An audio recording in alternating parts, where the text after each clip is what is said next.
बिस्मिल्लाहिर्रहमानिर्रहीम। आज हम लोग चाइल्ड डेवलपमेंट का फ़र्स्ट लेक्चर करने लगे हैं। ये लेक्चर ना सिर्फ हमें चाइल्ड डेवलपमेंट में हेल्प करेगा, बल्कि ये तमाम पीएचडी एमफिल वालों के लिए भी इंशाल्लाह हेल्पफुल होने वाला है। और जो रिसर्च करते हैं, थीसिस लिखते हैं, उनको बहुत हेल्प करेगा। दूसरा, मेरे तमाम क्लास फेलोज़ के लिए भी हेल्पफुल होगा, क्योंकि इन पेपर्स के फ़ौरन बाद ही अब हमारा सारा काम जो है वो रिसर्च और थीसिस का होने जा रहा है। तो देखते हैं। देखिए, क्वेश्चंस जो होते हैं ना लाइफ में, आपने देखा हो फ़िलोसफिकल तरीके से भी आंसर होते हैं, इस्लामिक पॉइंट ऑफ व्यू से भी आंसर होते हैं। लेकिन रिसर्च क्या होती है?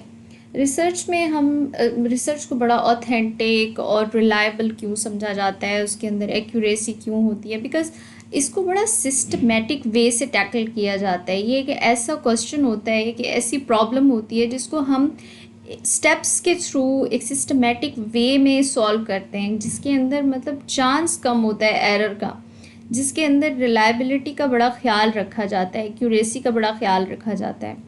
सर्च सर्च का मतलब होता है कोई चीज़ की तलाश, किसी चीज़ को ढूंढना। और मतलब दोबारा उसकी सर्च करना।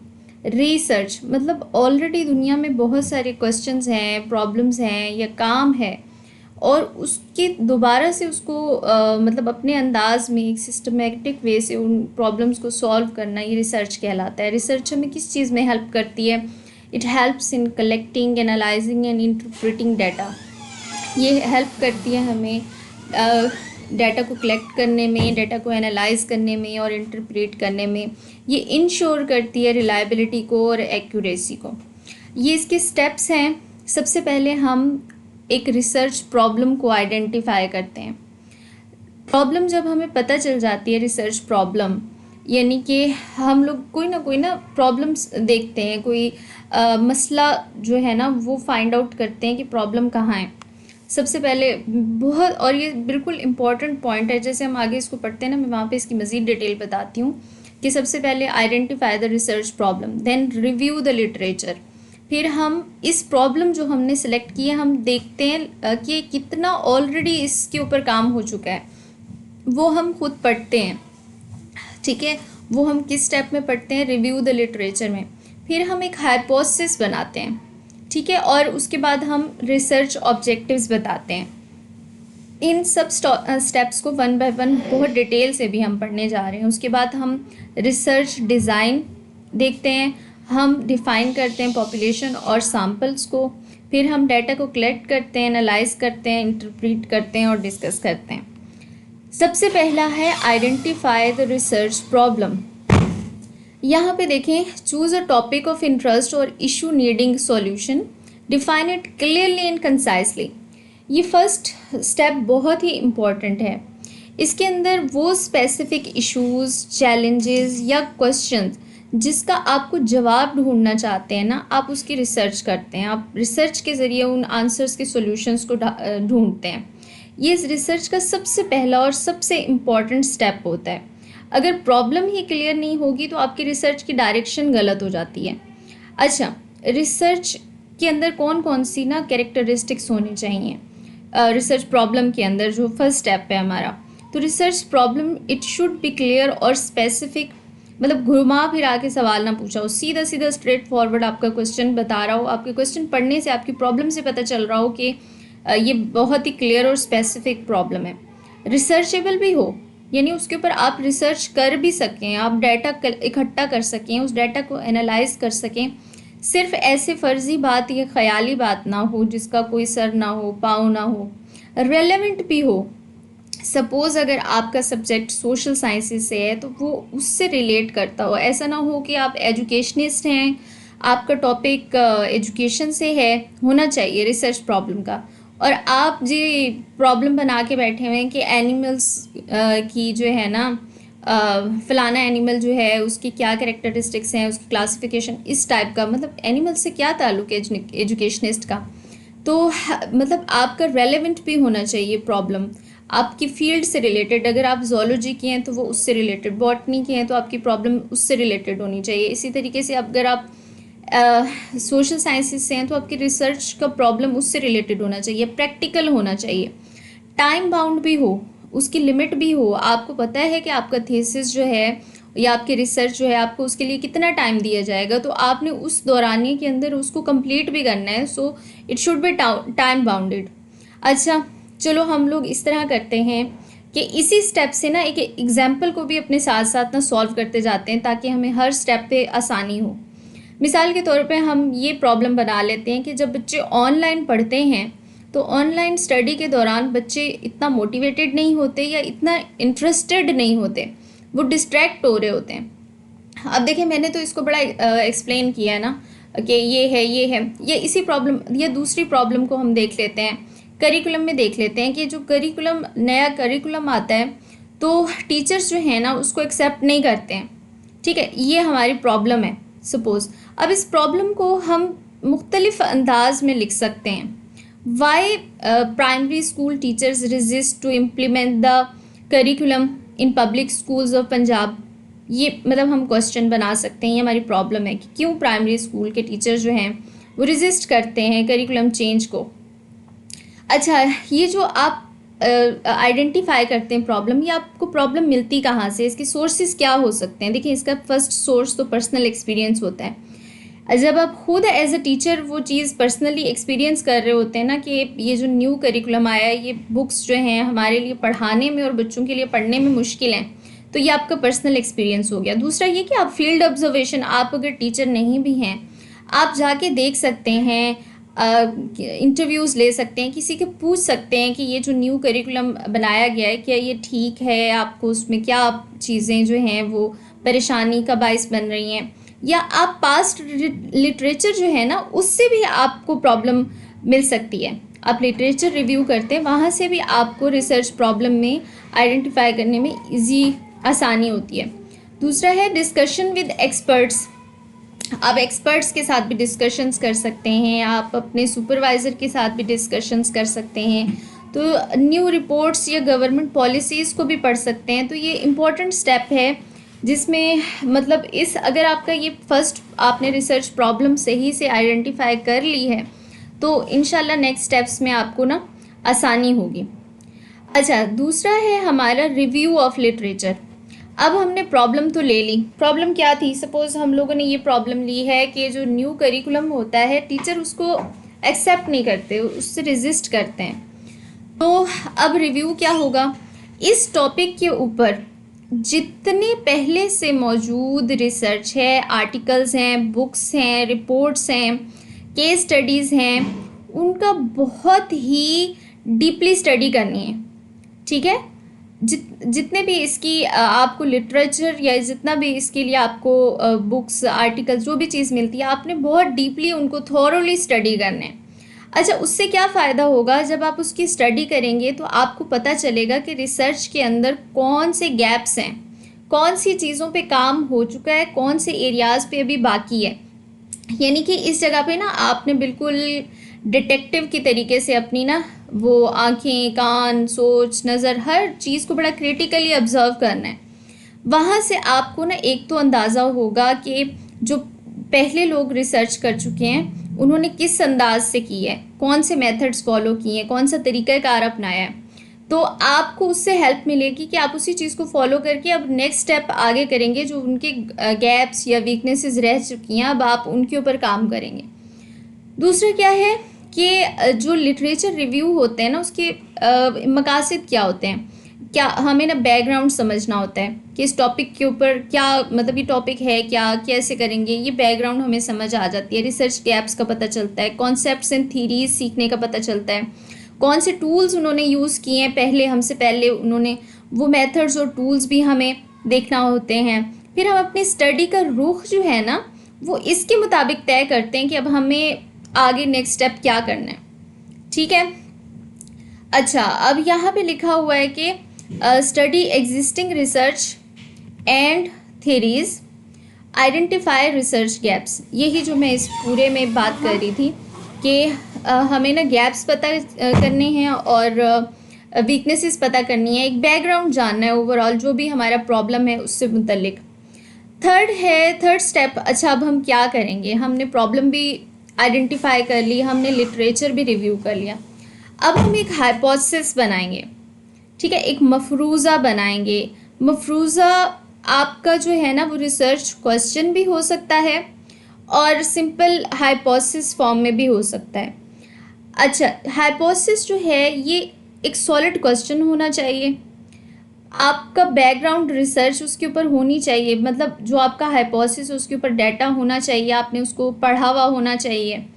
मेकिंग श्योर इट्स टेस्टेबल, आपका हाइपोथेसिस यकीनन टेस्टेबल होना चाहिए।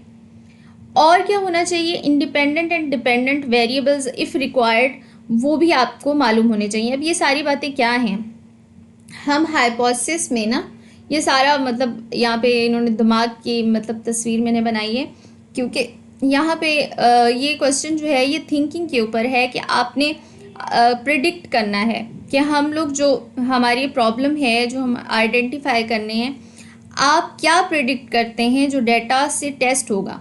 यानी जो हम यहाँ पे रिसर्च करने लगे हैं हम वो उससे बताएंगे कि हम ये करने जा रहे हैं। इस स्टेप में रिसर्च क्वेश्चंस जैसे कि सवाल या फिर हाइपोथेसिस बनाते हैं, रिसर्च का फोकस यही होता है। अच्छा, अगर रिसर्च क्वेश्चन हो, रिसर्च क्वेश्चन जो है ना वो क्वालिटेटिव या एक्सप्लोरेटरी स्टडी होती है। अब एक्सप्लोरेटरी स्टडी क्या है, यानी कि अगर हमने कोई डीप स्टडी करनी है, हमारी जो रिसर्च है वो क्वालिटेटिव है। सपोज़ किसी का इंटरव्यू लेना है, अच्छा हमने बैठा एक टीचर के सामने, हमने जितने भी टीचर्स के सामने मतलब हमारे जो सैम्पल बनेगा उसको नेक्स्ट हम देखते हैं, उनसे हमने जाके पर्सनली फेस टू फेस पूछा कि आपको न्यू करिकुलम पढ़ाने में किस चीज़ की परेशानी आ रही है। तो हम जो वो क्वेश्चंस करेंगे तो वो एक्सप्लोरेटरी होंगे, क्वालिटेटिव होंगे। तो यहाँ पे रिसर्च क्वेश्चन जो है ना ये हाइपोथेसिस के वो ऑब्जेक्टिव्स और हाइपोथेसिस ये दो तरह से बन सकते हैं। ठीक है, एक हम अच्छा हाइपोथेसिस किस तरीके से बनाएंगे, हाइपोथेसिस H1 H0 होता है। H1 क्या होता है, ये हाइपोथेसिस कहलाता है जिसमें हम बताते हैं कि इसके दरमियान रिलेशन है, और H0 होता है नल हाइपोथेसिस जिसमें हम कहते हैं कि इसमें कोई भी रिलेशन नहीं निकलेगा। अब हम उनको प्रूफ करते हैं, फिर देखते हैं कि हमारा H1 प्रूफ हुआ है कि H0 प्रूफ हुआ है। अभी ये चीज़ आपको समझ नहीं आ रही होगी, मैं एक एग्जाम्पल के ज़रिए समझाती हूँ। Hypothesis H1, there is a significant relationship between lack of teachers training and resistance to curriculum। यानी कि ये मैंने एक हाइपोथेसिस बनाया कि टीचर ट्रेनिंग चूँकि नहीं होती है या टीचर ट्रेनिंग कम होती है, इसी की वजह से जो टीचर है वो रेजिस्टेंट है करिकुलम चेंज के अंदर। ये मेरा हाइपोथेसिस है। अब मेरा जो H0 है नल हाइपोथेसिस वो मैं ये बनाऊंगी, there is no relationship between lack of teacher training and resistance to new curriculum. यानी कि इन दोनों के दरमियान कोई ताल्लुक़ नहीं है, आप ट्रेनिंग करवाएं या ना करवाएं उसका टीचर के जो है करिकुलम चेंज के अंदर रेजिस्टेंट के अंदर कोई ताल्लुक़ नहीं है। तो हम फिर इसको बाद में टेस्ट करते हैं। क्लियर और फोकस होना चाहिए, आपका हाइपोथेसिस टेस्टेबल होना चाहिए, आंसरेबल होना चाहिए, नॉट टू ब्रॉड और नॉट टू नैरो। ठीक है, ये हमारे हो गए जी हाइपोथेसिस। अच्छा, उसके बाद हम ये मैंने लिखा है ऑब्जेक्टिव्स। हम ऑब्जेक्टिव्स पे डिफाइन करते हैं कि हमने ये सारा कुछ कर लिया, करने जा रहे हैं, मतलब प्रॉब्लम सॉल्व कर ली, लिटरेचर रिव्यू कर लिया, हाइपोथेसिस बना लिया। उसके बाद हमने ऑब्जेक्टिव्स बताने होते हैं कि आप अपनी रिसर्च में क्या अचीव करना चाहती हैं या क्या अचीव करना चाहते हैं, क्या हमारे मकासद हैं। ठीक है, ये ऑब्जेक्टिव्स आपकी रिसर्च क्वेश्चन या हाइपोथेसिस से डायरेक्टली लिंक्ड होते हैं, तभी इसलिए मैंने इसको इकट्ठा लिखा हुआ है। रिसर्च का क्लियर डायरेक्शंस मिलती हैं ऑब्जेक्टिव्स के ज़रिए। आप लिमिटेड टाइम में फोकस डाटा कलेक्ट करते हैं और रीडर को पता चलता है कि आप किस चीज़ पे कंसंट्रेट कर रहे हैं। सपोज़ आप ऑब्जेक्टिव लिखते हैं, जनरल ऑब्जेक्टिव। अच्छा, ऑब्जेक्टिव्स भी दो तरह के होते हैं, जनरल ऑब्जेक्टिव और स्पेसिफिक। जनरल में आप क्या लिखेंगे, आपकी रिसर्च का मेन ओवरऑल एम क्या है। फॉर एग्जांपल मैंने लिखा है, मेरा ऑब्जेक्टिव है to investigate the factors contributing teacher resistance towards the implementation of new curriculum.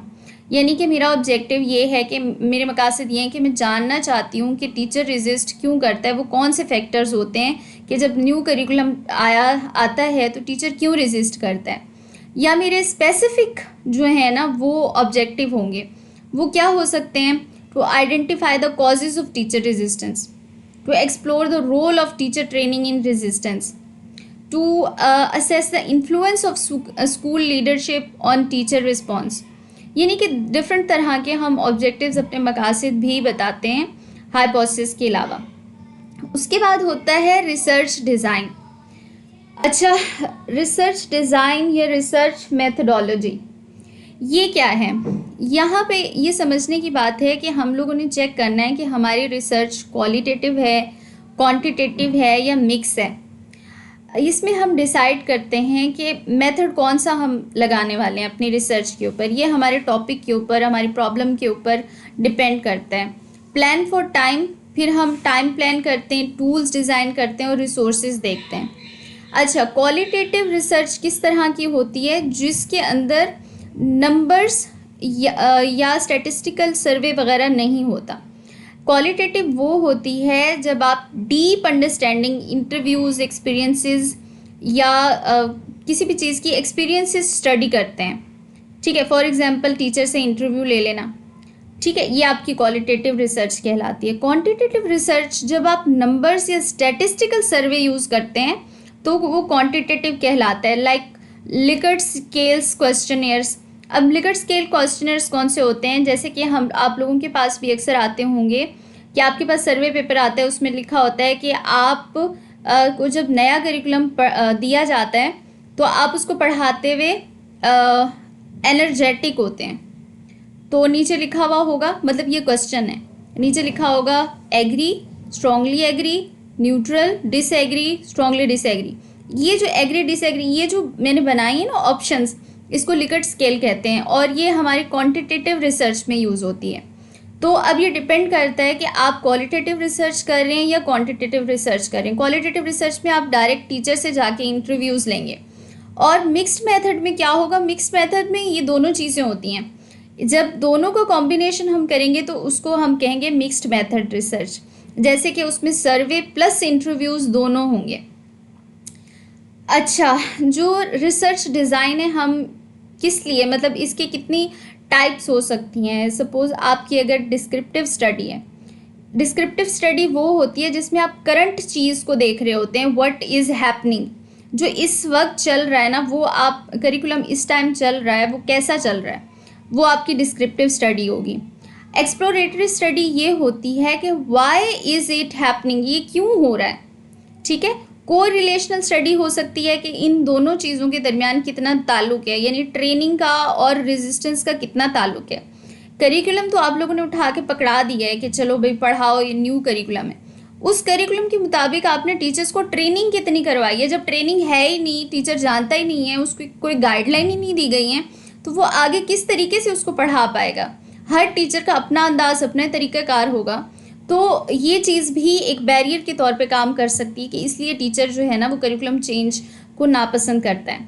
और केस स्टडी भी हो सकती है। केस स्टडी होता है जब आप एक ही किसी चीज़ के ऊपर ना, यानी कि चंद स्कूल्स या सिर्फ चंद टीचर्स के ऊपर डिटेल्ड स्टडी करते हैं, तो वो आपका केस स्टडी कहलाता है। अच्छा, उसके बाद जी है सैम्पलिंग। सैम्पलिंग क्या करते हैं हम? सैम्पलिंग, अच्छा, आपने ना सपोज़ जैसे कि मैंने कहा कि करिकुलम चेंज के लिए ना टीचर रेजिस्ट करता है, ये हमारा टॉपिक हम लेके चल रहे हैं अब तक की रिसर्च में। अब हमारा पूरा पंजाब में ना करिकुलम, जाहिर सी बात है पूरे प्रोविंस में वो पब्लिकली और प्राइवेटली हर जगह पे इम्प्लीमेंट करवाया जाता है ना। अब हमारी पॉपुलेशन है कि पूरे पंजाब के पब्लिक स्कूल्स के टीचर्स, प्राइमरी टीचर्स, वो रेजिस्ट करते हैं करिकुलम चेंज को। ठीक है, ये पॉपुलेशन हो गई हमारी पूरा पंजाब। लेकिन because it is not possible to go everywhere in Punjab, तमाम स्कूल्स को विज़िट करना, उनके इंटरव्यूज़ लेना या उनसे सर्वे करना, वहाँ से डाटा कलेक्ट करना, it is not easy and not, मतलब ये बड़ा टाइम कंज्यूमिंग और एक्सेसिबल चीज़ नहीं है। तो हम सैम्पलिंग करते हैं। हम क्या करते हैं, हम छोटा सा एक एरिया, ये देखें जैसे ये एक तस्वीर है ना, इस पूरी तस्वीर में ये जो है ये पॉपुलेशन को शो कर रहे हैं, लेकिन हमने सिर्फ इतने से लोग लिए जो इस सर्कल के इस स्क्वायर के अंदर हैं, जो इस पूरी पॉपुलेशन को शो कर रहे हैं, रिप्रेजेंट कर रहे हैं। तो सैम्पल जो होता है ना वो पूरी पॉपुलेशन को रिप्रेजेंट कर रहा होता है। तो हम क्या करेंगे, हम कहेंगे कि भाई हम सिर्फ रहीम यार ख़ान के मतलब 10 स्कूल्स, 10 प्राइमरी स्कूल्स की 100 टीचर्स को अपना सैम्पल बनाएंगे। यानी कि हम बजाय इसके कि पूरे पंजाब को विज़िट करें, पूरे पंजाब से डाटा कलेक्ट करें, which is not easy and possible, तो हम क्या करेंगे, हम सैम्पल लेंगे। सैम्पल हमारा एक शहर होगा, एक शहर के चंद स्कूल्स होंगे, और उन स्कूल्स के अंदर हम वो करेंगे, वहाँ के टीचर्स के साथ जो भी हमारा मेथड होगा, क्वालिटेटिव होगा तो हम वो कर लेंगे, क्वांटिटेटिव होगा तो वो कर लेंगे। अच्छा, सैंपल लिया कैसे जाता है? Decide sample size, select from population using suitable method, random, stratified, convenient. यानी कि ये सैंपल को सिलेक्ट करने के कुछ मेथड्स यहाँ पे मैंने डिस्कस किए हैं। आपका पॉपुलेशन साइज जितना बड़ा होता है ना, आपकी सैंपल साइज उस पर डिपेंड करता है, ठीक है। ये एक स्मॉल पोर्शन होता है which represent the whole population. Sample को हम किस तरीके से ले सकते हैं? सैंपल के ये तरीका लिखा हुआ है, probability sampling and non probability sampling. Probability sampling वो होती है जो बाय चांस होती है, जिसके अंदर इक्वल चांसेस होते हैं to be selected. Non probability sampling के अंदर does not involve random selection, इसके अंदर इक्वल चांसेस नहीं होते। आप अपनी मर्जी से कन्वीनियंट सैम्पलिंग भी कर सकते हैं और जजमेंटल सैम्पलिंग भी कर सकते हैं, यानी कि जो आपके लिहाज से आपको आसान लगे कि ये मेरी रिसर्च के अकॉर्डिंग मुझे बेनिफिट हैं, ये टीचर्स, उनसे सिर्फ जाके कर लें। जो आपके स्कूल के पास हों, घर के पास हों, आप उन्हीं स्कूल्स का विजिट करके वहाँ से डाटा कलेक्ट कर लें। ये कन्वीनियंस सैम्पलिंग कहलाती है, नॉन प्रोबेबिलिटी सैम्पलिंग कहलाती है। प्रोबेबिलिटी सैम्पलिंग ये है, आपने कोई से भी रहीम यार खान की ना मतलब तमाम स्कूलों की लिस्ट ली, उनमें से कोई से भी 10 टिक कर लिए, फिर उन स्कूलों को जाके कर लिया, डिस्कस कर लिया, टीचर्स से आपने डाटा कलेक्ट कर लिया थ्रू सर्वे और क्वेश्चनियर और इंटरव्यूज़, तो वो प्रोबेबिलिटी सैम्पलिंग कहलाती है। मतलब ये रैंडम सैम्पलिंग भी, इसको सिंपल रैंडम सैम्पलिंग कहते हैं, इसके अंदर इक्वल चांसेस होते हैं टू बी सिलेक्टेड। उसके बाद हमने डाटा कलेक्ट करना है। अच्छा, यहाँ तक हम हो गए। अब डाटा कलेक्ट कैसे किया जाता है? डाटा, अब सैंपल आ गया, अब हमने चूज़ करना है डाटा कलेक्शन मेथड के हम कौन सा मेथड यूज़ करेंगे। हम इंटरव्यू करेंगे डायरेक्ट टीचर से जाके, हम एक सर्वे करेंगे गूगल फॉर्म्स के थ्रू, या हम ऑब्जर्वेशन करेंगे, ठीक है। ये हमारे टूल्स होंगे जो हमने डिसाइड करने हैं। टूल्स हमारे हो सकते हैं like questionnaire type, checklist type, जैसे कि मैंने बताया लिकर्ट स्केल। तो ये हमारे डाटा कलेक्शन मेथड होंगे और टूल्स होंगे, ये हम डाटा कलेक्शन स्टेप के अंदर देखेंगे, ठीक है। हम ऑनलाइन डाटा ले रहे हैं, सर्वे कर रहे हैं, इंटरव्यूज़ कर रहे हैं, फिर हम उनको रिकॉर्ड करेंगे या हम रिकॉर्डिंग्स कर रहे हैं। ये सारा हमने डाटा कलेक्ट करना है। हमने सबसे तमाम लोगों से ना मतलब डाटा कलेक्ट कर लिया, उनके ओपिनियंस देख लिए। सपोज़ अगर हमारा क्वांटिटेटिव रिसर्च थी तो हम क्वेश्चनर बना लेते हैं, ठीक है, क्वेश्चनर बना लेते हैं लिकर्ट स्केल के थ्रू, एग्री, स्ट्रांगली एग्री वाला, ठीक है। अगर हम लोगों की क्वालिटेटिव रिसर्च है तो हम क्या करेंगे, तो हम इंटरव्यूज़ ले लेंगे, ओपन एंडेड क्वेश्चंस कर लेंगे। आपको करिकुलम में न्यू करिकुलम के बारे में क्या सोचती हैं, ये ओपन एंडेड क्वेश्चंस हो गए, इंटरव्यूज़ हो गए, ठीक है। मिक्स्ड मेथड में हम दोनों चीज़ें कंबाइन करते हैं, तो हम उसमें सर्वे और प्लस इंटरव्यू मैंने कहा था वो करेंगे। अच्छा, अब आपका जो यहाँ पे है, आपके पास एक डाटा कलेक्ट हो गया, आपने तमाम सैंपल से ना उनकी राय ले ली, क्वेश्चन के थ्रू या जिस भी मेथड के थ्रू वो आपने राय ले ली। अब क्या करेंगे आप? अब डाटा तो कलेक्ट हो गया, अब आपने उस डाटा को एनालाइज करना है। एनालाइज करने से क्या मुराद है, आपने उस डाटा को स्टैटिस्टिकल थीमेटिक एनालिसिस करनी है डिफरेंट सॉफ्टवेयर्स के थ्रू, लाइक SPSS, एक्सेल और मैनुअल कोडिंग। अच्छा, अब ये क्या चीज़ है भाई, ठीक है, कैसे डाटा होता है? मतलब अब आपने ना सोच लिया, सपोज़ कि आपने ना क्वेश्चन बनाया था, उसके मुताबिक आपको पता चला कि जो मतलब मैं उसको एक एग्जांपल बता रही हूँ कि फ्रीक्वेंसी चेक करेंगे मिसाल के तौर पे हम, तो डाटा एनालिसिस में अगर हम फ्रीक्वेंसी देख रहे हैं तो हम देखते हैं कि 40 आउट ऑफ मतलब 40 आउट ऑफ 60 टीचर्स डिसएग्री कर रहे हैं। कोई हमने सवाल दिया था उससे डिसएग्री कर रहे हैं, या हम उनकी परसेंटेज देख लेंगे कि कितनी परसेंटेज टीचर्स का आंसर किस तरफ था, किस तरफ झुकाव था। या हम मीन, मीडियन और मॉड देखेंगे, या हम कोरिलेशनल टी टेस्ट देखेंगे। ये सारे हमारे डेटा एनालिसिस तरीके होते हैं जो हम इन डिफरेंट टूल्स को चेक करने के लिए मतलब डिफरेंट टूल्स, ये सॉफ्टवेयर्स के थ्रू हम ये डाटा को एनालाइज करते हैं। मिसाल के तौर पर 70% टीचर्स ने कहा कि उनको न्यू करिकुलम से पहले ट्रेनिंग नहीं मिली। Mean score for resistance to curriculum is equal to 4.2 which is high resistancy. तो यहाँ पे आई होप डाटा एनालिसिस का आपको थोड़ा बहुत अंदाज़ा हुआ होगा कि क्या होती है। उसके बाद हमारा है इंटरप्रिटेशन एंड डिस्कशन, कि हम लास्ट में हमारे जो रिजल्ट्स हैं उनको इंटरप्रेट करेंगे और डिस्कस करेंगे, ठीक है। फिर हम एक रिपोर्ट लिखेंगे। आप अगर थीसिस कर रहे हैं तो आपने जो भी फर्स्ट से लेकर एंड तक जितने प्रोसेसेस किए हैं उनको जब एक बुक की फॉर्म में लिखेंगे तो फिर वो आपका थीसिस बन जाएगा। रिपोर्ट राइटिंग जो है, present methodology, data and findings, follow research report format. इसका एक फॉर्मेट होता है, मतलब आपको बताया जाता है बॉर्डर लाइन कितनी रखनी है, वर्ड का साइज़ 1.5 है, कितना है, जो लाइंस हैं उनका बीच में डिफरेंस 1 है, डबल लाइन डिफरेंस है, ये सारा फॉर्मेट आपको देखा जाता है। पॉपुलेशन सैम्पलिंग का मैं ऑलरेडी बता चुकी हूँ। पॉपुलेशन हमारा इंटायर ग्रुप होता है, सैम्पल वो उसका पॉपुलेशन का सबसेट होता है विच रिप्रेजेंट और रिफ्लेक्ट द होल पॉपुलेशन, ठीक है। Population all high school student in Rahimiya Khaniya sample में 100 स्टूडेंट्स फ्रॉम 5 स्कूल्स। तो ये हमारे वो होते हैं। अच्छा, वेरिएबल्स, ये हम लोग एक और लेक्चर में भी पढ़ चुके हैं। वेरिएबल्स जो चेंज होते हैं, हमारे पास डिफरेंट तरह के वेरिएबल्स होते हैं। इंडिपेंडेंट वेरिएबल्स, इनका रिसर्च में इस्तेमाल होता है, इसलिए मैंने ये कुछ डेफिनेशंस को अलग से इसमें एक्सप्लेन किया है। वेरिएबल्स जो होते हैं, इंडिपेंडेंट वेरिएबल्स भी होते हैं, डिपेंडेंट वेरिएबल्स भी होते हैं, कंट्रोल्ड वेरिएबल्स भी होते हैं, जिनको कॉन्सोनेंट्स भी कहा जाता है, ठीक है। कॉन्स्टेंट्स भी होते हैं, यानी कि एक वेरिएबल होते हैं जो चेंज हो रहे होते हैं और जो चेंज नहीं हो रहे होते वो कॉन्स्टेंट्स होते हैं। तो इंडिपेंडेंट वेरिएबल कौन से होते हैं? ये वो वेरिएबल होता है जिसके हमने इफ़ेक्ट्स फाइंड आउट करने होते हैं, ठीक है। सपोज हमारा जो न्यू करिकुलम है ना, वो हमारा इंडिपेंडेंट वेरिएबल है। डिपेंडेंट वेरिएबल क्या होगा? उस करिकुलम की वजह से जो आउटकम्स निकल रहे हैं, बच्चा उसको समझ पा रहा है नहीं समझ पा रहा, उनके जो नताइज निकल रहे हैं, उनके जो रिजल्ट्स आ रहे हैं, वो डिपेंडेंट वेरिएबल है, ठीक है।